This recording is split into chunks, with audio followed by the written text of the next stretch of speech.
ABC showed us by reviving Roseanne after a 20-year hiatus. How could you have voted for him, Roseanne? He talked about jobs, Jackie. He said he'd shake things up. I mean, this might come as a complete shock to you, but we almost lost our house the way things are going. Have you looked at the news? Because now things are worse. Not on the real news. Oh, police! Roseanne's debut scoring massive ratings in American cities like New York, but also all across the middle of America, dominating in states where President Trump won, like Ohio. There's a debate about exactly why. So let's talk about it with our panel tonight. I thought it was interesting, guys. It had monster ratings, but not everybody agreed it was necessarily a good thing for conservatives because Roseanne's character supports Trump. Ben Shapiro writing this, he said there's something else going on in Roseanne that should disturb conservatives. The redefinition of Trump supporters as blue-collar leftists rather than conservatives. Roseanne's character is pro-gay marriage, pro-abortion, feminist, and pro-transgenderism.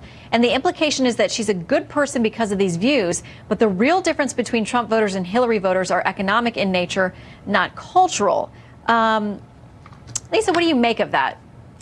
I don't want to get in an argument with Ben Shapiro because he's a pretty smart guy there. But I also think that, look, if you try to look at the Trump coalition, it's sort of a hodgepodge of individuals in this country. So I think you certainly have people like Roseanne Barr, who's a Trump supporter herself in real life, also an executive producer of this show that, you know, may be a little bit more socially liberal, but voted on him for the economic issues alone. But I also think you additionally have people that went for President Trump because of these cultural awards. Again, President Trump sort of had this broad hodgepodge of a coalition. So I see his point. I think it's a smart point, but I don't necessarily 100% agree with the point he is making. Ethan, what do you make of those monster ratings last night? Well, I say congratulations to the show, the cast. I think they did a great job. I'm not necessarily the biggest fan, but I'm going to tell you something. Ben Shapiro is just totally wrong on this one. It's about love. It's not about hate. And that's what Roseanne is preaching here and what she's been doing for many, many years. She led the way. Both The Advocate and Out have come out in support of Roseanne's, not just the show last night, but the show 20 years ago, almost 24 years ago, was a groundbreaker in terms of the first kiss between two women on TV. So that's a big deal for a lot of people because, especially in light of what the president has been doing with some of the anti-LGBT moves, Roseanne shows that you can love and support Trump at the same time, love LGBT. Okay, and I think that's Ben's concern is that it portrays Trump voters as being ones who cared about the economy but not these cultural issues. He doesn't think that's the case, but you know, we'll see. We love having Ben on, so maybe we'll come talk about this. All right, I want to make sure we get to our second topic. We'll start with you, Mollie. A young student out in California says he's going to do a pro-life walkout April 11th, I believe, is the time and date for that.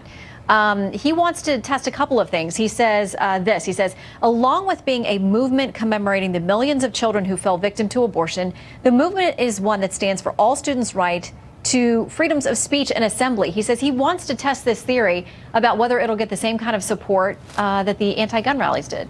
Well, it's interesting that this study came out showing that the people at this weekend's march, the average age was 50, and there weren't that many children there. If you go to the March for Life, which is held annually in D.C. and also in state capitals and other cities throughout the country, you are blown away by how many young people are there, high school students and even younger. This is an issue of ending the destruction of human life in the womb and violence in the womb and how that hurts women and their children is an issue that young people care deeply about. And it's something that the media have not done a very good job covering. And I think it's a really interesting question to ask whether schools will be as supportive of this as they were actively colluding and trying to push this anti-gun rights march that they did. Yeah, and Ethan, this student directly was a student of the teacher who got suspended out in California for asking this and having this conversation in her class. Do you think the two topics would be treated the same?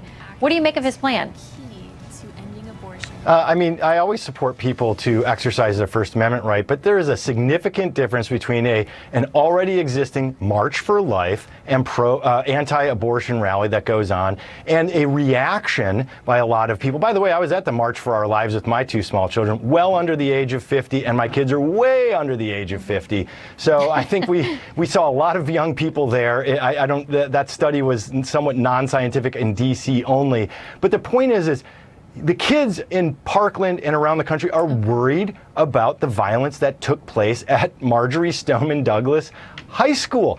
The abortions are not happening in high school classrooms, so these are different topics, and there are separate marches for that. We got to leave it there because we're out of time. But thank you all, Ethan, Lisa, and Mollie. We'll watch April 11th, and we'll see what happens. Thank you.